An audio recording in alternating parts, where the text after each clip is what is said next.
안녕하세요, 카톡용 조디터입니다. 오늘은 아반떼 N을 가지고 왔어요. 근데 왜 뜬금없이 아반떼 N을 가지고 왔느냐, 이거 그냥 리뷰하려고 갖고 나온 게 아니고, 그냥 보시겠어요 피디님?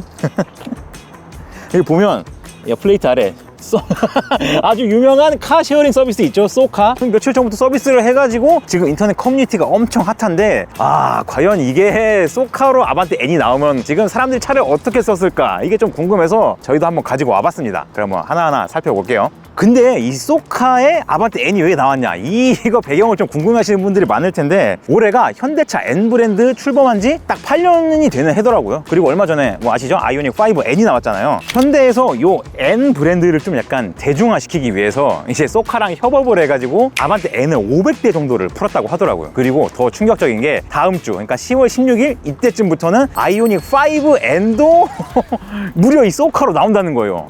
저는 그 얘기 듣고 엄청 충격적이었는데, 카쉐어링 서비스로 아반떼 N이 나온다, 이 소식 들었을 때 진짜 개판되겠다 싶었거든요. 근데 아니야 다를까, 네, 이럴 줄 알았습니다 진짜. 이거 서비스 시작한 지 1일차 그러니까 반나절도 안 돼서 한 대가 이미 완파돼 가지고 전손이 됐다는 제보가 올라오고요. 지금 서비스 개시한 지 한 3일차 됐거든요. 지금 촬영일 기준으로. 지금 현재 인터넷 커뮤니티에 올라오는 이런 근황으로 보면 벌써 아반떼 N 3대가 지금 전손이 낸 걸로 추측이 되고 있어요. 근데 수입차들을 가지고 그런 경우는 별로 없었어요. 왜냐하면 수입차는 렌트 비용이 엄청 비쌌거든요. 하지만 아반떼 N은 그런 수입차들과 다르게 국산차잖아요. 그러다 보니까 기본적으로 렌트료가 저렴합니다. 이 렌트료가 저렴한데 고성능차 포지션을 갖고 있고, 이런 차가 지금 카쉐어링 서비스로 나온 상황이다 보니까 지금 최근 며칠 사이에 지금 이런 말도 안 되는 일들이 벌어지는 것 같아요. 그래서 서비스 개시 며칠 만에 차들이 개박살이 나고, 그리고 타이어 보이지만 타이어를 내가 하루 만에 다 이제 사이드까 월까지 다 써가면서 다 조졌다, 아니면 이거를 고속도로 타고 올라가서 풀 가속 250km로 조졌다, 이런 후기들이 지금 엄청 많이 올라오고 있는데, 저는 그래서 이 아반떼 N이 공공재 서비스를 이용하는 사람들의 심리, 국민성이 인성 밑바닥이 어느 정도까지를 보여주는 좀 그런 대표적인 사례가 될 것 같아서 벌써부터 좀 약간 불안불안 씁쓸합니다. 현재 아반떼 N 보면 이게 퍼포먼스 블루 컬러가 적용돼 있어요. 쏘카에서 서비스하는 아반떼 N은 다 이 색깔이 일괄 적용되는 걸로 알고 있는데, 이 색깔이 사실 M 브랜드의 시그니처 컬러잖아요. 실물을 봤을 때 이 색깔 자체는 굉장히 예쁘고 저도 개인적으로 되게 좋아하는 색깔입니다. 그런데 앞으로 이 퍼포먼스 블루 컬러를 가지고 있는 아반떼 N을 공도에서 만나게 되면 사람들이 기본적으로 좀 그런 생각을 하지 않을까 싶어요. 저거 쏘카 아반떼 N인데 약간 피해가야 될 것 같은데, 약간 이런 방어 기제를 갖게 되고, 이런 차들을 발견하면 공도 위에서 자연히 방어 운전을 하게 되는 그런 효과를 가져다 주지 않을까 싶습니다. 그리고 온 김에 저 타이어도 한번 볼게요. 이게 보니까 아까 주행하면서 보니까 이거 아직 2000km도 안 탄 것 같은데, 타이어 상태가 벌써부터 측면을 좀 많이 썼습니다. 이 끝쪽까지 아주 알뜰살뜰하게 써서, 물론 인터넷에서 나오는 하루 만에 타이어를 다 조졌다 그런 수준은 아닌데, 그렇다고 해서 이게 2000km 탄 차의 타이어라고 보기에는 조금 그런 면이 있어요. 그래도 외판이나 이런 것들은 아직까지 크게 문제는 없어요. 그런 상태고요. 캘리퍼 같은 경우는 아직까지 멀쩡합니다. 그냥 세차를 안 해가지고 이제 좀 약간 먼지가 끼어 있는 것 뿐이지 이런 상태고, 뒤쪽으로 한번 오시면 기본으로 이제 여기 아반떼 N은 이제 스포일러가 붙어 있죠. 이게 순정 스포일러인데 아직까지 스포일러 파손된 거나 그러지 않았어요. 하긴 아직 3일밖에 안 됐는데 벌써 고장나면 진짜 그건 진짜 국민성 밑바닥 끝인 거고. 근데 과연 앞으로 이게 한 달 사이에 어떻게 될지는 장담은 못 하겠어요. 벌써부터 타이어를 이렇게 만들어 놨으면 아마 한 달 사이에는 하나 좀 어디 좀 부서지거나 할 것 같은데, 실내를 한번 볼게요. 한번 어떻게 탔나. 자, 일단 실내로 들어왔습니다. 실내로 들어왔는데 특이한 게, 저는 이제 쏘카로 이제 서비스가 되는 차량이다 그러면 기본적으로 다들 약간 깡통차 이런 것들 예상하시잖아요. 근데 여기 보시면 이게 핸드브레이크가 없고 전자식 브레이크랑 오토홀드가 적용되어 있는 걸 보니까 이게 스마트 센스 옵션이 추가가 된 차더라고요. 만약에 쏘카 상품으로 나온 아반떼 N이 주차 브레이크, 핸드 브레이크가 있고 이제 수동차까지 나온다 이러면 진짜 완전 이 차 드리프트 한답시고 완전 미친놈처럼 운행하는 그런 놈들이 있을 거란 말이죠. 그런 것들을 방지하기 위한 쏘카 최후의 보루로 전자식 주차 브레이크가 강제되는 스마트 센서 옵션을 넣은 게 아닌가 싶습니다.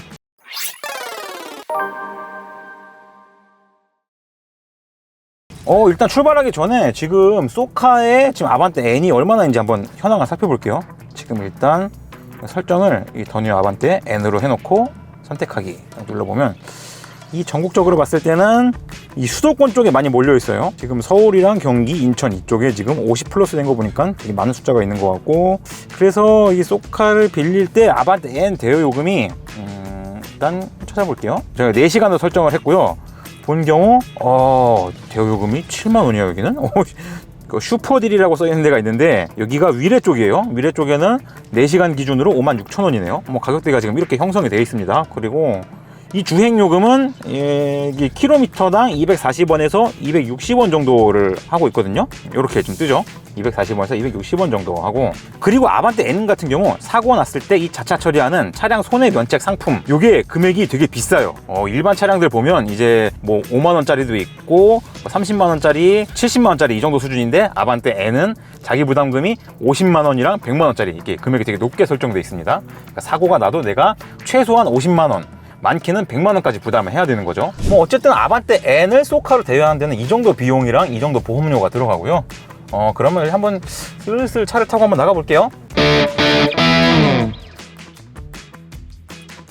야, 근데 벌써부터 이 쏘카로 아반떼 N 빌려 타면서 뭐 공도에서 한계 주행을 해봤다, 뭐 이런 후기들이 엄청 많이 올라오고 있죠. 그리고 뭐 사고 난 사례도 있고 벌써. 근데 이게 대여료 저렴하다고 해서 아반떼 N 쏘카를 빌려 탔다가 사고 나면 이게 진짜 골치 아픈 상황이 생깁니다. 이게 왜냐하면 이 쏘카에 사고 면책 약관이 좀 함정이 있어요. 이게 우리가 일반적으로 자동차 보험에서 내 차로 이제 자차 처리를 하는 경우, 근데 이때 자차 처리가 안 되는 예외 사항은 딱 2가지밖에 없습니다. 음주운전을 하거나 무면허 운전을 할 때. 근데 사실 이런 상황은 진짜 이 미친놈들이 하는 거지, 일반적으로 우리가 운전할 때 이런 상황이 일어나진 않잖아요. 그런데 쏘카는 이 손해 면책금으로 자차 처리가 안 되는 예외 조항이 너무 많아요. 기본적으로 난폭 운전 안 되고, 뭐 본인 부주의로 인한 것도 안 되고, 그러다 보니까 예전에는 일반적인 차량을 쏘카로 대여를 했는데 사고가 났어. 근데 그때 뭐 부주의로 인해서 보험 처리가 안 된다, 아니면 사용자 과실이다 해가지고 이 자차 처리가 안 되는 경우가 너무 많았단 말이에요. 이렇게 예외사항으로 적용할 수 있는 범위가 너무 넓다 보니까 과거에는 이 쏘카의 이 면책 보험 처리 사항이 되게 독소 조항이다 이렇게 해가지고 문제도 되고 막 뉴스도 나오고 욕을 엄청 많이 먹었단 말이죠. 그런데 지금 아반떼 N 같은 경우는 벌써부터 이게 대여한 사람들이 막 차 여기저기 박살내놓고 다니고 타이어 다 긁어먹고 이런 꼬락서니를 보니까 오히려 이 독소 조항이 아반떼 N에서는 정당하다고 느껴질 정도예요. 이런 걸 보면 약간 이 공공재 서비스를 이용하는 사람들의 인식 수준이 진짜 어느 정도 바닥인지를 좀 보여주는 것 같은데, 이런 거는 좀 각성할 필요가 있을 것 같고요.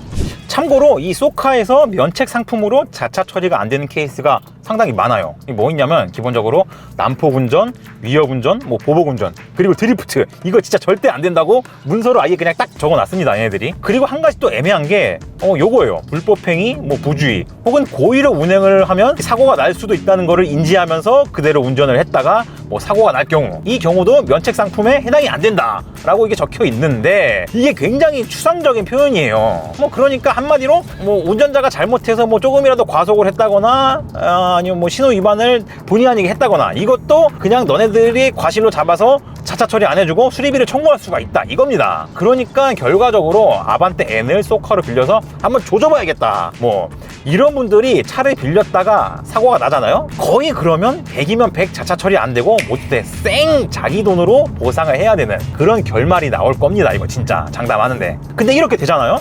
근데 쏘카는 사실 아쉬울 게 없어요. 왜냐하면 수리비 같은 것도 전액, 그리고 차 수리 기간 동안 발생하는 그 영업 휴차료 같은 게 있죠. 그리고 사고 났을 때 견인비, 이런 것들은 당연히 다 사고 낸 소비자가 부담을 해야 돼요. 그러니까 내가 뭐 인생 난이도 하드 모드로 한번 빡겜 해볼까? 진짜 뭐 이런 변태분들이 아니라면, 내가 이제 뭐 사회초년생이고 이제 월급 받기 시작했으니까 쏘카로 아반떼 N 빌려서 한번 조져볼까? 뭐 이런 생각은 웬만하면 안 하시는 게 좋습니다. 그랬다가 인생 조져도 뭐 저희가 책임지는 거 아니니까 뭐 알아서들 하세요.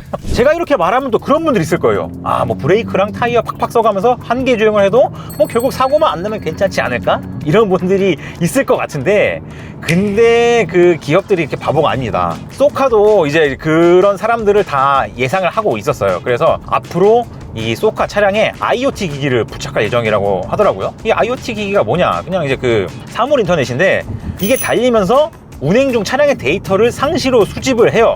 그래서 이제 뭐 정보들을 보내겠죠. 그 외에도 이제 블랙박스 정보도 있고, 이런 거 자료들을 통합해서 이제 정리해서 만약에 이 아반떼 N 차량이 급가속 급정지를 한다거나 뭐 상식을 벗어난 속도로 과속을 한다거나 하면 바로 제재가 들어가고, 뭐 심한 경우에는 영구적으로 회원 박탈을 해버리는 뭐 그런 조치까지 취할 수 있다고 합니다. 그러니까 이게 여러분이 괜히 뭐 야 쏘카가 아반떼 N 이제 서비스 해가지고 이 사고가 난다, 야 얘는 이럴 줄 몰랐냐 라고 하면서 여러분이 쏘카를 걱정할 게 아니라, 쏘카를 빌렸다가 사고가 나서 보험 처리도 못 받을 경우에 진짜 될 수 있는 여러분들의 안위를 먼저 생각을 하셔야 돼요. 누가 누굴 걱정하는 거야 진짜 이 사람들. 근데 지금 한 가지, 그 아반떼 N을 쏘카로 타다 보니까 느끼는 게, 현대가 N 브랜드를 만들면서 이 차량의 기본기라던가 브랜드 평판 자체를 많이 끌어올렸잖아요. 그런데 이 N 브랜드를 이제 일반인에게까지 좀 대중화시키기 위해서 카쉐어링을 통해서 이 홍보를 하는 게 과연 좋은 선택일까? 라고 한다면 저는 그거는 잘 모르겠어요. 왜냐하면 이게 아주 가장 좋은 대표적인 선례가 있습니다. 바로 공유 서비스 킥보드라던가 이 배달 바이크 같은 케이스인데, 이런 애들이 이 모빌리티 자체는 굉장히 훌륭한 이동수단이에요. 특히 배달용으로 많이 쓰이는 혼다 PCX, 이거 진짜 저도 바이크를 타지만 PCX는 진짜 경쟁자가 전혀 없는 최고의 엔트리급 스쿠터거든요. 근데 이 PCX를 운행하는 사람들을 보세요. 지금 도로에서 막 역주행하고 무판에 무뚝에 막 진짜 신호 째고 막 진짜 정지선 이런 거 안 지키고 뭐 차간 주행하고, 사실 이 PCX라는 스쿠터는 아무런 죄가 없습니다. 명차 소리를 들을 정도로 정말 잘 만든 바이크인데, 그걸 운행하는 일부 사람들이 그 바이크의 이미지를 그렇게 만들어 버린 거예요. 이 아반떼 N도 마찬가지입니다. 지금 현대가 열심히 똥꼬쇼를 해가면서 이제 좋은 차를 만들고 N 브랜드의 위상을 이렇게 올려놨지만, 앞으로 이 쏘카 때문에 현대 아반떼 N의 이미지, 더 나아가서는 N 브랜드 자체의 이미지가 국내에서는 한 방에 날아갈 수도 있을 것 같다라는 이런 리스크를 지금 안게 되는 것 같아요. 어쨌든 이렇게 쏘카로 아반떼 N을 빌려서 타봤는데, 사실 이걸 타다 보니까 저는 뭐 여러 가지 좋은 점보다는 좀 더 우려가 더 많이 듭니다. 뭐 이런 말을 해도 분명히 또 아반떼 N 오늘 빌려가지고 타이어 다 조졌다 뭐 이런 분들 분명히 있을 거 저도 알아요. 아는데 그런 분들은 그냥 인실을 그냥 한번 당해보시고 앞으로 내가 한 10년 동안 노예로 살아봐야 앞으로 안 그러겠구나 하는 좀 그런 교훈을 얻으실 것 같으니까, 그런 분들은 맘대로 하세요. 어쨌든 오늘 아반떼 N 쏘카 리뷰는 여기까지입니다. 시청해주셔서 감사드리고요. 저희 카통형 채널 구독과 좋아요, 알림 설정도 한 번씩 눌러주세요. 지금까지 카통형 에디터 조영규였습니다. 감사합니다. 안녕.